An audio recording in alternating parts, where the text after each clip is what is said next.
everyone! Welcome to my channel again. Nandito naman si Queen Teresa, guys. May pag-uusapan na naman tayo. Pero bago yan, please click like and subscribe at saka pakiclick na din yung bell all para magiging updated kayo sa mga upcoming videos ko pa. Ngayon, guys, ay mag-unbox tayo ng aking nabili. Matagal kong hinanap talaga to kasi gusto kong magkaroon ng ganito. So, nung nakita ko sa may nagse-sale may nag-online seller, tinanong ko sa kanya kung meron siyang gusto kong mabili. So, luckily naman ay nagsabi siya na ito ganito ganyan, gusto mo ba to? So, nagustuhan ko. So, ito yun, guys. Ito yun. Isa siyang set ng pearl. Hindi man siya kamahalan, pero okay naman. Okay naman yung price. So, ito yon. Ayan. So, buksan natin. Tingnan natin kung gaano ba kaganda. Nung nakita ko to, gusto ko siya. Nagustuhan ko talaga agad. So, ganito yung ganito yung nabili ko. Meron siyang, ewan ko ba kung ano ito, parang, ewan ko, may warranty ba to? Titingnan ko pa mamaya. Basta may mga ano siya. So, ayan. O, diba? Ang ganda. Isa siyang set, pearl na bracelet, pearl na necklace, at saka pearl na earring. So, ayan guys, ayan yung nabili ko. So far naman nung nakita ko to, nagustuhan ko siya. So, ayan. So, i-try natin kung okay ba siya.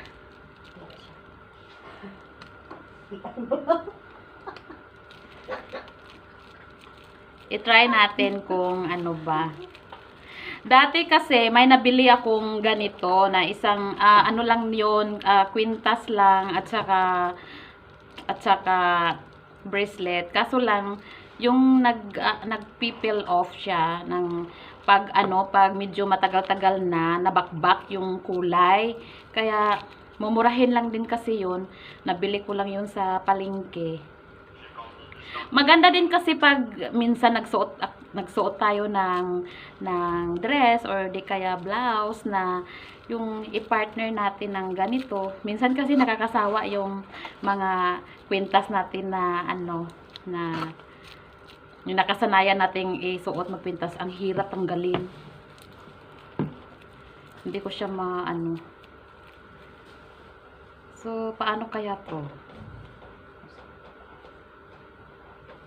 Ay, ganyan lang pala. So, isuot natin. I-try natin. Ayun. Ayun siya. Ganyan siya. So, ayan. Gusto ko siya. Tapos, yung naman, yung bracelet naman, isuot natin. O, diba? Maganda. Hindi yata ito sa, pala, sa kabila. Ito, sa kabila pala to. Diyos ko, parang ako Ayan pala. So, ganyan. Tanggalin ko yung relo. So, ayan. At saka yung earrings niya. Sana okay.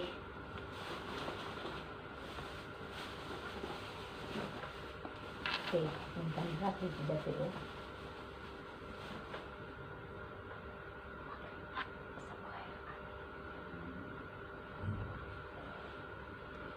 Gusto ko.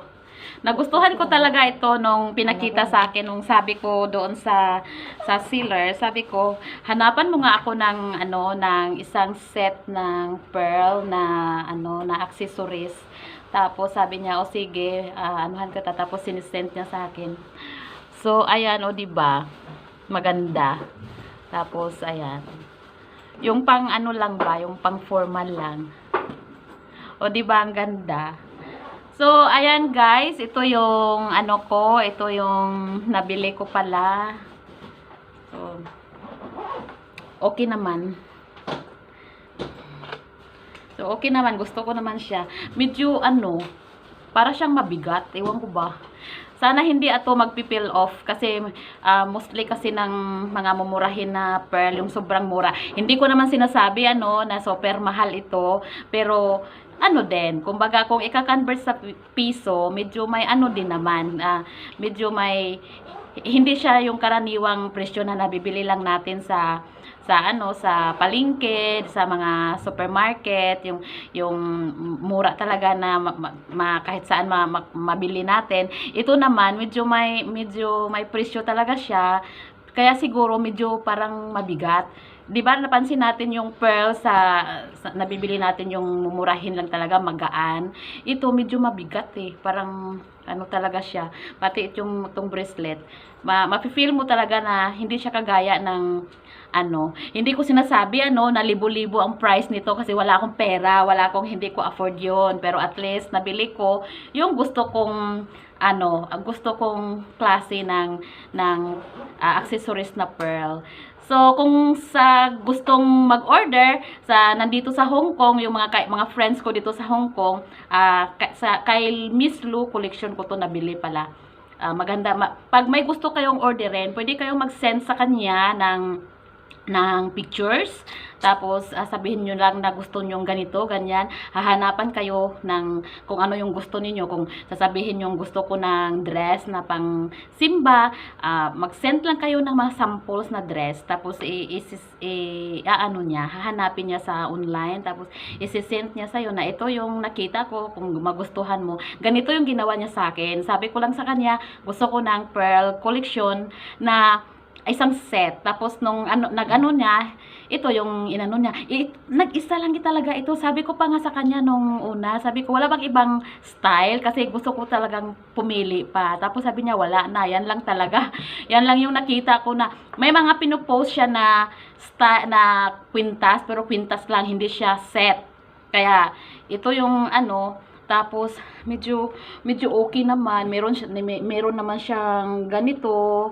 Tapos meron siyang ganito na parang ewan ko ba kung anong nakalagay dito, yung mga ganyan. So ayan yung mga ganyan, yung meron kasali na ganyan. Tapos meron ding ganito, ayan.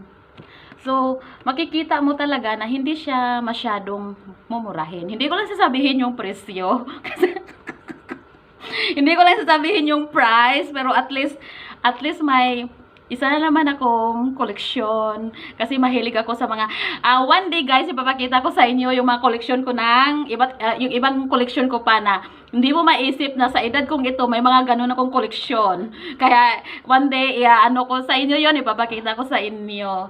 So, ito na yung dito na natin tapusin yung video ko. At saka sa hindi pa nakakapag-subscribe ulit, please click like and subscribe. Wag na wag magsawa po. Salamat po sa patuloy na sumusuporta sa vlog ko. Patuloy na naniniwala, patuloy na nanonood sa mga premieres ko. Maraming salamat po sa inyo. Kung hindi dahil sa inyo, hindi ako nagtagal. Medyo na din ako dito sa pag-vlog. Kung yung iba kong mga kasabayan dati, tumigil na sila, pero ito pa rin si Queen Teresa, patuloy na nagba-vlog, patuloy na naghahatid sa inyo ng mga videos kung ano-ano na lang. So salamat ulit sa mga patuloy na naniniwala sa aking channel. So bye-bye. Huwag na huwag kalimutan, nasa lubungin ng umaga ng isang magandang ngiti at isang taimtim na panalangin. Bye-bye. God bless everyone. Bye-bye.